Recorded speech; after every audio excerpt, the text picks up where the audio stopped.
कभी सोचा है कि हजारों सालों से अलग अलग सभ्यताओं में इलाज का एक ही रहस्य छिपा हो सकता है। आज हम उसी एक सार्वभौमिक उपचार शक्ति के बारे में जानेंगे। जरा सोचिए, एक तरफ है झाड़ फूक और अजीबोगरीब रस्में, तो दूसरी तरफ है आज की दवाइयां और सर्जरी। देखने में तो ये तरीके बिल्कुल अलग लगते हैं ना? पर क्या हो अगर मैं कहूं कि इन सब के पीछे एक ही अदृश्य शक्ति काम कर रही है। जैसे कल्पना कीजिए एक बहुत पुराने नुस्खे की, जिसमें आधी रात को चांद के नीचे छिपकलियों को कुछ जड़ी बूटियों में मिलाकर लेप बनाया जाता था। सुनने में ही कितना अजीब लगता है। क्या इससे सच में कोई ठीक हो सकता है? और फिर एक दूसरी तस्वीर देखिए, किसी संत की पवित्र हड्डियों को छूकर ठीक हो जाने की गहरी आस्था। कहाँ वो अजीब सा लेप और कहाँ ये पवित्र स्पर्श। तरीके बिल्कुल अलग, पर दोनों का मकसद एक ही था, बीमारी से छुटकारा पाना। तो फिर इन अलग अलग तरीकों को जोड़ता क्या है? इसका जवाब छिपा है हमारे दिमाग के एक बहुत ही शक्तिशाली हिस्से में, जिसे हम अवचेतन मन या सबकॉन्शियस माइंड कहते हैं। ये वो हिस्सा है जो हमारे दिल की धड़कन से लेकर हमारी सांसों तक सब कुछ अपने आप चलाता है। और सबसे बड़ी बात, ये किसी भी सुझाव पर बहुत आसानी से यकीन कर लेता है। इसका सीधा सा मतलब ये है कि इलाज का तरीका चाहे कोई भी हो, कोई जड़ी बूटी, कोई प्रार्थना या कोई और रस्म, असल में जो इलाज कर रही थी वो शक्ति मरीज के अंदर ही मौजूद थी। वो था उसका अपना अवचेतन मन। ठीक है, तो सवाल यह है कि इस अंदरूनी शक्ति का इस्तेमाल कैसे किया जाए। हमारा स्रोत इसके लिए एक बहुत ही पुरानी तकनीक की बात करता है, जिसके उदाहरण हमें बाइबल में मिलते हैं। यहाँ जो सबसे काम की बात है वो है विश्वास पर दिया गया जोर। ये सिर्फ भविष्य में कुछ मिलने की उम्मीद नहीं है, ये इस बात पर यकीन करना है कि जो चाहा था वो मिल चुका है, वो अभी इसी पल एक सच्चाई है। तो इस प्रक्रिया के 3 सीधे सरल कदम हैं।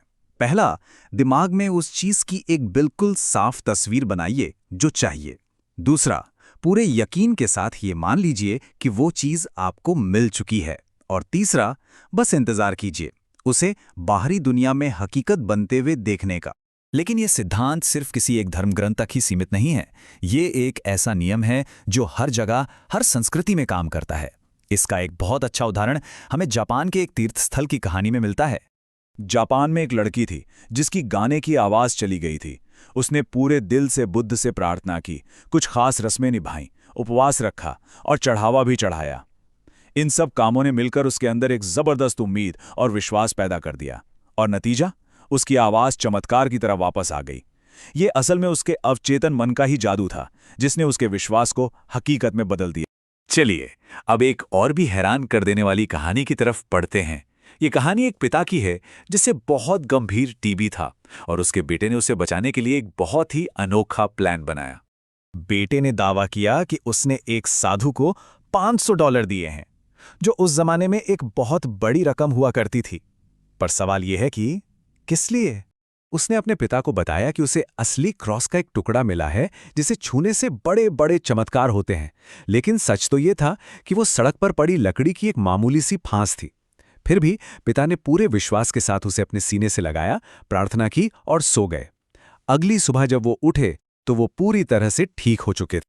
और यहीं पर पूरी बात साफ हो जाती है। तरीका क्या है, इससे कोई फर्क नहीं पड़ता।